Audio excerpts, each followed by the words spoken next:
ओम शांति। 23/6/2024 के अव्यक्त बाप दादा के ईश्वरीय महावाक्य।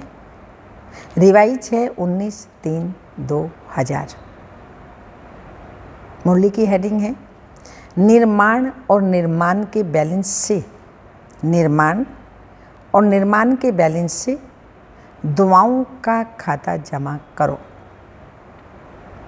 आज बाप दादा अपने होली हैप्पी हंसों की सभा में आए हैं। चारों ओर होली हंस दिखाई दे रहे हैं। होली हंसों की विशेषता को सभी अच्छी तरह से जानते हो। सदा होली हैप्पी हंस अर्थात स्वच्छ और साफ दिल। ऐसे होली हंसों की स्वच्छ और साफ दिल होने के कारण शुभ आशाएं सहज पूर्ण होती हैं। सदा तृप्त आत्मा रहते हैं। श्रेष्ठ संकल्प किया और पूर्ण हुआ। मेहनत नहीं करनी पड़ती। क्यों? बाप दादा को सबसे प्रिय, सबसे समीप साफ दिल प्यारे बच्चे ही हैं। साफ दिल सदा बाप दादा के दिल तख्त नशीन सर्वश्रेष्ठ संकल्प पूर्ण होने के कारण वृत्ति में, दृष्टि में, बोल में, संबंध संपर्क में सरल और स्पष्ट एक समान दिखाई देते हैं। सरलता की निशानी दिल दिमाग बोल, दिल दिमाग बोल एक समान। दिल में एक, बोल में दूसरा, ये सरलता की निशानी नहीं है। सरल स्वभाव वाले सदा ही निर्माणचित, निरअहंकारी, निस्वार्थी होते हैं। होली हंस की विशेषता सरल चित्त, सरल वाणी, सरल वृत्ति और सरल दृष्टि। बाप दादा इस वर्ष में सभी बच्चों में दो विशेषताएं चलन और चेहरे से देखना चाहते हैं। सभी पूछते हैं ना आगे क्या करना है, इस सीजन के विशेष समाप्ति के बाद क्या करना है। सभी सोचते हो ना आगे क्या होना है, आगे क्या करना है। सेवा के क्षेत्र में तो यथाशक्ति मेजॉरिटी में बहुत अच्छी प्रगति की है, आगे बढ़े हैं। बाप दादा इस उन्नति के लिए मुबारक भी देते हैं। बहुत अच्छा, बहुत अच्छा, बहुत अच्छा। साथ साथ रिजल्ट में एक बात दिखाई दी। क्या वह सुनाई? टीचर्स सुनाई? डबल फॉरेनर्स सुनाई? पांडव बोलो सुनाई? हाथ उठाओ तभी सुनाएंगे। सभी हाथ उठाओ तो बाबा तभी सुनाएंगे, नहीं तो नहीं सुनाएंगे। सभी ने हाथ उठाया। बहुत अच्छा।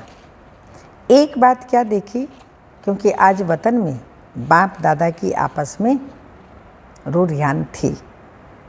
कैसे रूढ़ियान करेंगे? दोनों कैसे एक दो में रूढ़ियान करेंगे? जैसे यहाँ इस दुनिया में आप लोग मोनो एक्टिंग करते हो ना, बहुत अच्छी अच्छी करते हो, तो आप लोगों की साकारी दुनिया में तो एक आत्मा दो पार्ट बजाती है और बाप दादा दो आत्माएं एक शरीर, तो फर्क हुआ ना। तो बहुत मज़े की बात होती है। तो आज वतन में बाप दादा की रूढ़ियान चली। किस बात पर? आप सब जानते हो कि ब्रह्मा बाप को उमंग क्या होता है, जानते तो हो ना अच्छी तरह। ब्रह्मा बाप का उमंग था जल्दी जल्दी हो। तो शिव बाप ने कहा ब्रह्मा बाप को विनाश व परिवर्तन करना तो एक ताली भी नहीं, चुटकी का काम है। चुटकी बजाने की ही तो बात है। लेकिन आप पहले 108 नहीं, आधी माला बनाकर दो। तो ब्रह्मा बाप ने क्या उत्तर दिया होगा बताओ? तैयार हो रहे हैं। अच्छा, आधी माला भी तैयार नहीं हुई है। पूरी माला की तो बात छोड़ो, अभी माला तैयार हुई? सभी हंस रहे हैं। हंसना माना कुछ है। जो बोलते हैं आधी माला तैयार है, वह हाथ एक हाथ उठाओ, तैयार हुई है। बहुत थोड़े हैं जो समझते हैं, जिन्होंने हाथ उठाया है कि तैयार हुई, उनको बाप दादा कहते हैं। आप नाम लिख करके देना। अच्छी बात है ना। बाप दादा ही देखेंगे और कोई नहीं देखेंगे। बंद होगा, बाप दादा देखेंगे कि ऐसे अच्छे अच्छे उम्मीदवार रत्न कौन कौन हैं। बाप दादा भी समझाते ही समझते हैं होने चाहिए, तो इनसे नाम लेना। हाँ, बाप दादा कह रहे हैं जो जो बन गए हैं वो नाम लिख करके देवें, इनका फ़ोटो निकालो। तो ब्रह्मा बाप ने क्या जवाब दिया? आप सबने तो अच्छे अच्छे जवाब दिए। ब्रह्मा बाप ने कहा तो बस सिर्फ इतनी देरी है, जो आप चपटी बजाएंगे वो तैयार हो जाएंगे। तो अच्छी बात हुई ना। तो शिव बाप ने कहा अच्छा, सारी माला तैयार हैं। आधी माला का तो जवाब मिला, सारी माला के लिए पूछा, उसमें कहा थोड़ा टाइम चाहिए। तो यह रूरियान चली। चलो थोड़ा टाइम चाहिए। रूरियान में तो प्रश्न उत्तर ही चलता है ना, क्यों थोड़ा टाइम चाहिए? कौन सी विशेष कमी है जिसके कारण अभी माला भी रुकी हुई है? तो चारों ओर के बच्चे हर एरिया के इमर्ज करते गए। जैसे आपके जोन है ना, ऐसे ही एक एक जोन नहीं, जोन में तो बहुत बहुत बड़े हैं ना। तो एक एक विशेष शहर को इमर्ज करते गए और सबके चेहरे देखते गए। देखते देखते ब्रह्मा बाप ने कहा एक विशेषता अभी जल्दी से जल्दी सभी बच्चे धारण कर लेंगे तो माला तैयार हो जाएगी। कौन सी विशेषता? बोलिए कौन सी विशेषता? तो यही कहा कि जितनी सर्विस में उन्नति की, सर्विस करते हुए आगे बढ़े। अच्छे आगे बढ़े हैं, लेकिन एक बात का बैलेंस कम है। वो यही बात है, निर्माण करने में तो अच्छे आगे बढ़ गए, लेकिन निर्माण के साथ निर्माण वह है निर्माण और वह है निर्माण, झुकना, मात्रा का ही अंतर है। लेकिन निर्माण और निर्माण दोनों के बैलेंस में अंतर है। सेवा की उन्नति में निर्माणता की बजाय कहाँ कहाँ कब कब अभिमान भी मिक्स हो जाता है। जितना सेवा में आगे बढ़ते हैं उतना ही वृत्ति में, दृष्टि में, बोल में, चाल में निर्माणता दिखाई दे। इस बैलेंस की अभी बहुत बहुत आवश्यकता है। अभी तक जो सभी संबंध संपर्क वाले से ब्लेसिंग मिलनी चाहिए वह ब्लेसिंग नहीं मिलती। और पुरुषार्थ कोई कितना भी करता अच्छा है, लेकिन पुरुषार्थ के साथ साथ अगर दुआओं का खाता जमा नहीं तो दातापन की स्टेज, रहम दिल बनने की स्टेज की अनुभूति नहीं होगी। आवश्यक है स्वपुरुषार्थ और साथ साथ बाप दादा और परिवार के छोटे बड़ों की दुआएं। क्या आवश्यकता है? स्वपुरुषार्थ, बाप दादा, छोटे बड़ों की दुआएं। ये दुआएं जो है ना, ये पुण्य का खाता जमा करना है। ये मार्क्स से एडिशन होती है। कितने भी सर्विस करो, अपनी सर्विस की धुन में आगे बढ़ते चलो।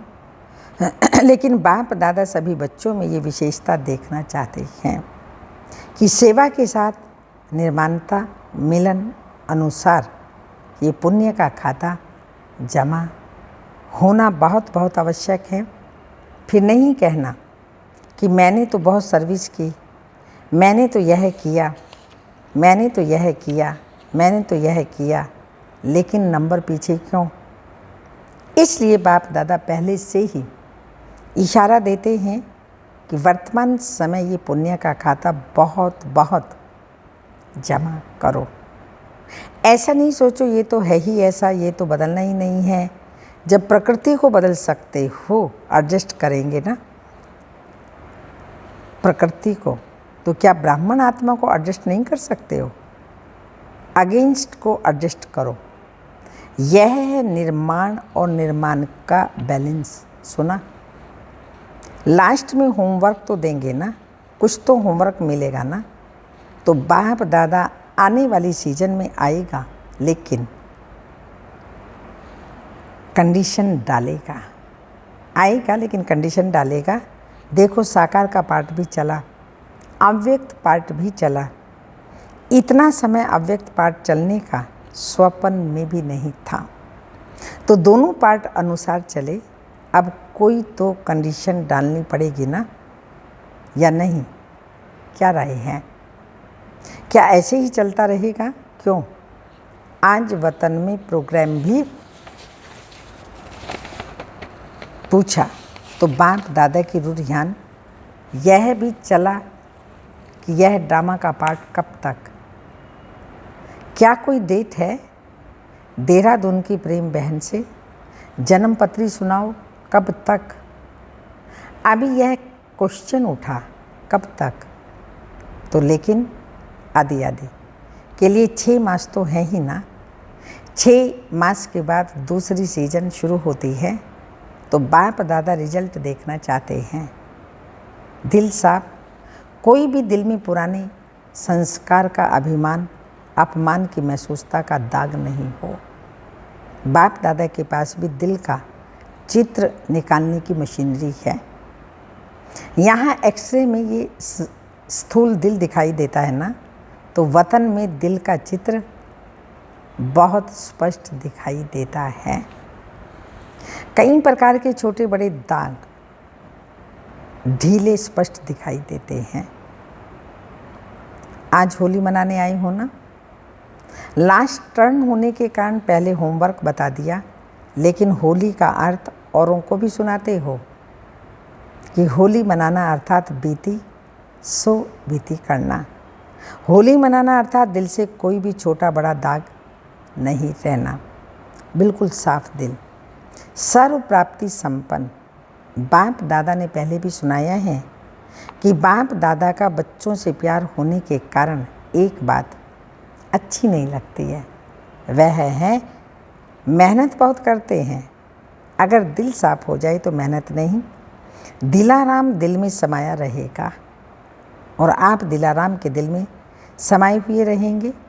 दिल में बाप समाया हुआ है। किसी भी रूप की माया, चाहे सूक्ष्म रूप में हो, चाहे रॉयल रूप में हो, चाहे मोटा रूप हो, किसी भी रूप में माया आ नहीं सकती। स्वप्न मात्र, संकल्प मात्र भी माया आ नहीं सकती। तो मेहनत मुक्त हो जाएंगे ना। बाप दादा मनसा में भी मेहनत मुक्त देखना चाहते हैं। मेहनत मुक्त ही जीवन मुक्त का अनुभव कर सकते हैं। होली मनाना माना मेहनत मुक्त, जीवन मुक्त अनुभूति में रहना। अब बाप दादा मनसा शक्ति द्वारा सेवा को शक्तिशाली बनाना चाहते हैं। वाणी द्वारा सेवा चलती रहती है, चलती रहेगी, लेकिन इसमें समय लगता है।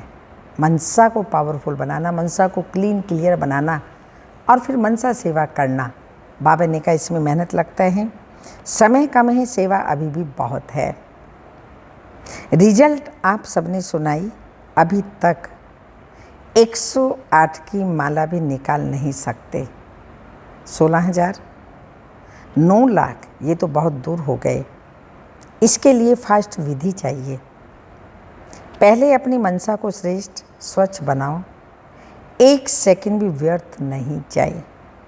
अभी तक मेजॉरिटी के वेस्ट संकल्प की परसेंटेज रही हुई है, अशुद्ध नहीं लेकिन वेस्ट है। इसलिए मनसा सेवा फास्ट गति की नहीं हो सकती।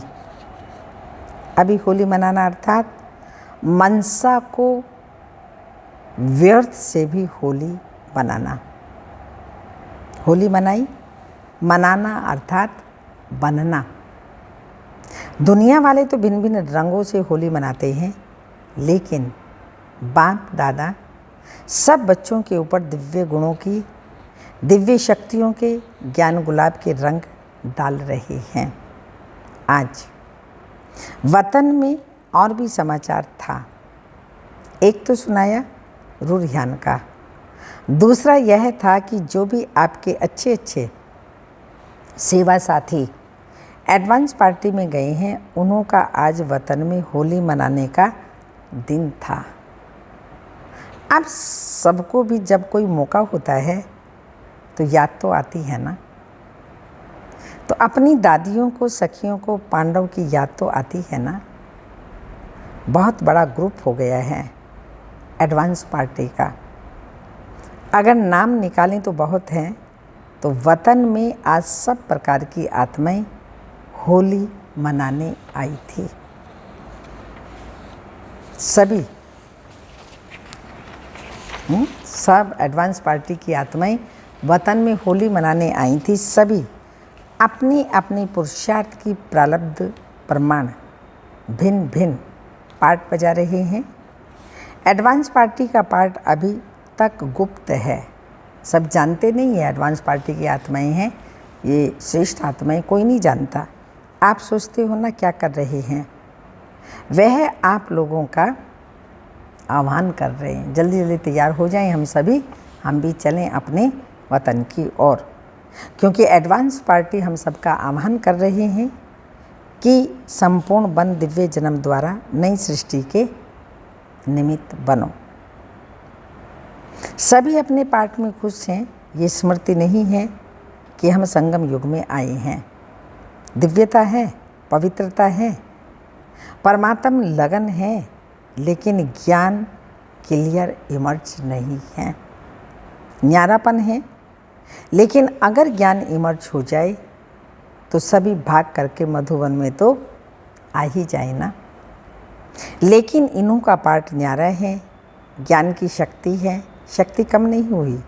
निरंतर मर्यादा पूर्वक घर का वातावरण, माँ बाप की संतुष्टता और स्थूल साधन भी सब प्राप्त है।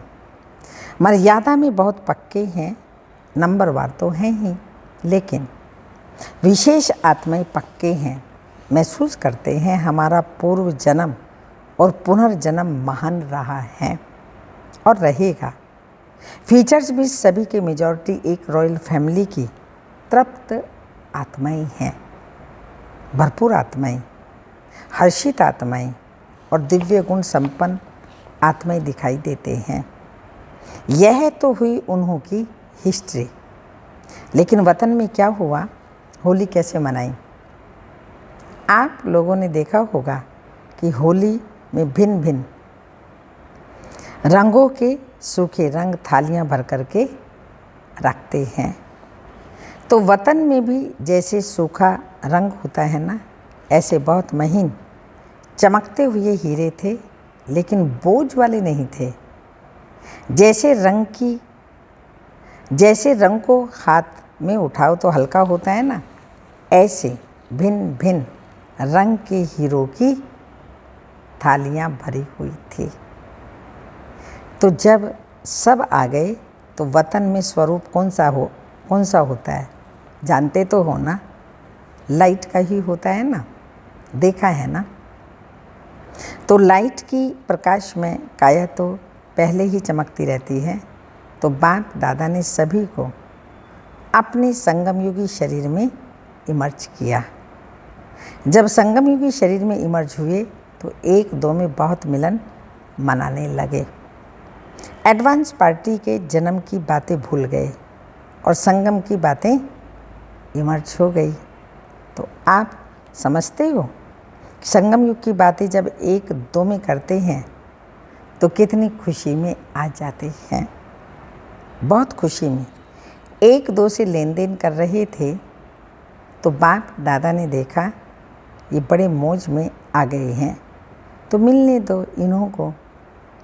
आपस में अपने जीवन का बहुत सी कहानियाँ एक दो को सुना रहे थे। बाबा ने ऐसे कहा, बाबा ने ऐसे मेरे से प्यार किया, शिक्षा दी, बाबा ऐसे कहता है। बाबा बाबा बाबा बाबा बाबा ही था। कुछ समय के बाद क्या हुआ, सबके संस्कारों का तो आपको पता है। तो सबसे रमणीक कौन थी इस ग्रुप में? कौन थी सबसे रमणीक, जानते हो? दीदी और चंद्रमणि दादी। दीदी मनमोहिनी और दादी चंद्रमणि। तो दीदी पहले उठी, चंद्रमणि दादी का हाथ पकड़ा और रास शुरू कर दी। और दीदी जैसे यहाँ नशे में चली जाती थी ना, वैसे नशे में खूब रास किया। मामा को बीच में ठहराया और सर्विस में सर्कल में लगाया। एक दो को आंख मिचौनी की बहुत खेला और बाप दादा भी देख देख करके बहुत मुस्करा रहे थे। होली मनाने आए तो खेलें भी ना। कुछ समय के बाद सभी बाप दादा की बाहों में समा गए और सब एकदम लवलीन हो गए। और इसके बाद फिर बाप दादा ने सबके ऊपर भिन्न भिन्न रंगों के जो हीरे थे, बहुत महीन थे, जैसे किसी चीज़ का चूरा होता है ना, ऐसे थे, लेकिन चमक बहुत थी। तो बाप दादा ने सबके ऊपर डाला तो चमकती हुई बॉडी थी ना, तो उसके ऊपर वह भिन्न भिन्न रंग के हीरे पड़ने से बहुत सभी जैसे सज गए। लाल पीला हरा आदि आदि जो 7 रंग कहते हैं ना, जो 7 ही रंग थे, तो बहुत सभी ऐसे चमक गए जो सतयुग में भी ऐसी ड्रेस नहीं होगी। सब मौज में तो थे ही, फिर एक दो को भी डालने लगे। रमणीक बहनें भी तो बहुत थी ना, बहुत बहुत मौज बनाई। मौज के बाद क्या होता है, बाप दादा ने इन एडवांस सबको भोग खिलाया। आप तो कल भोग लगाएंगे ना, लेकिन बाप दादा ने मधुबन का संगम युग का भिन्न भिन्न भोग सबको खिलाया। और उसमें विशेष होली का भोग कौन सा था? घेवर जलेबी। आप लोग गुलाब का फूल भी तलते हैं ना, तो वैरायटी संगम युग के ही भोग खिलाए। आपसे पहले भोग उन्होंने ले लिया, आपको कल मिलेगा। अच्छा, मतलब तो बहुत मनाया, नाचा गाया सभी ने मिलकर के। वाह बाबा वाह, मेरा बाबा मीठा बाबा के गीत गाया। तो नाचा गाया खाया और लास्ट क्या होता है? बधाई और विदाई। तो आपने भी मनाया कि सिर्फ सुना? लेकिन पहले अभी फरिश्ता बन प्रकाश में काया वाले बन जाओ। बन सकते हो ना या नहीं? मोटा शरीर है? नहीं, सेकंड में चमकता हुआ डबल लाइट का स्वरूप बन जाओ। बन सकते हो? बिल्कुल फरिश्ता। बाप दादा ने सभी को ड्रिल कराई। अभी अपने ऊपर भिन्न भिन्न रंगों के चमकते हुए हीरे सूक्ष्म शरीर पर डालो और सदा ऐसे दिव्य गुणों के रंग, शक्तियों का रंग, ज्ञान के रंग से स्वयं को रंगते जाओ। और सबसे बड़ा रंग है बाप दादा के संग का रंग, उसमें सदा रंगे रहो। ऐसे अमर भाव सबसे अच्छा बड़ा रंग है, बाप दादा के संग का रंग, ऐसे अमर भाव। अच्छा, ऐसे देश विदेश के फरिश्ते स्वरूप बच्चों को, सदा साफ दिल प्राप्ति संपन्न बच्चों को सच्ची होली मनाना, अर्थात अर्थ सहित चित्र प्रत्यक्ष रूप में लाने वाले बच्चों को, सदा निर्माण और निर्माण का बैलेंस रखने वाले बच्चों को, सदा दुआओं के पुण्य का खाता जमा करने वाले बच्चों को बहुत बहुत पदम गुणा याद प्यार। Good morning, diamond morning. रूहानी बाप की रूहानी बच्चों को नमस्ते। हम रूहानी बच्चों की रूहानी माता पिता बाप दादा को याद प्यार, गुड मॉर्निंग, डायमंड मॉर्निंग, ओम नमस्ते। वरदान है मधुरता द्वारा बाप की समीपता का साक्षात्कार कराने वाले महान आत्मा भव। जिन बच्चों के संकल्प में भी मधुरता, बोल में भी मधुरता, कर्म में भी मधुरता है, वही बाप के समीप हैं। इसलिए बाप भी उन्हें रोज कहते हैं मीठे मीठे बच्चे, और बच्चे भी रिस्पॉन्स देते हैं मीठे मीठे बाबा। तो यह रोज का मधुर बोल मधुरता संपन्न बना देता है। ऐसे मधुरता को प्रत्यक्ष करने वाली श्रेष्ठ आत्माएं ही महान हैं। मधुरता ही महानता है। मधुरता नहीं तो महानता का अनुभव नहीं होता। अगर मधुरता नहीं तो महानता नहीं। जितना मधुर उतना महान आत्माएं। स्लोगन: कोई भी कार्य डबल लाइट बनकर करो तो मनोरंजन का अनुभव करेंगे। कोई भी कार्य डबल लाइट बनकर के करो तो मनोरंजन का अनुभव करेंगे। अव्यक्त इशारा: कर्म योगी बन कर्म का पार्ट बजाना है, लेकिन जब फुर्सत मिले तो सूक्ष्म वतन और मूल वतन में चले जाओ। जैसे कार्य में फुर्सत मिलने के बाद घर में चले जाते हो ना, दफ्तर का काम पूरा हुआ घर में चले गए, ऐसी स्मृति रहे कि मेरा परमधाम घर अभी सामने खड़ा है। अभी अभी यहाँ, अभी अभी वहाँ। साकारी वतन के कमरे से निकल मूल वतन के कमरे में चले जाओ। ओम शांति।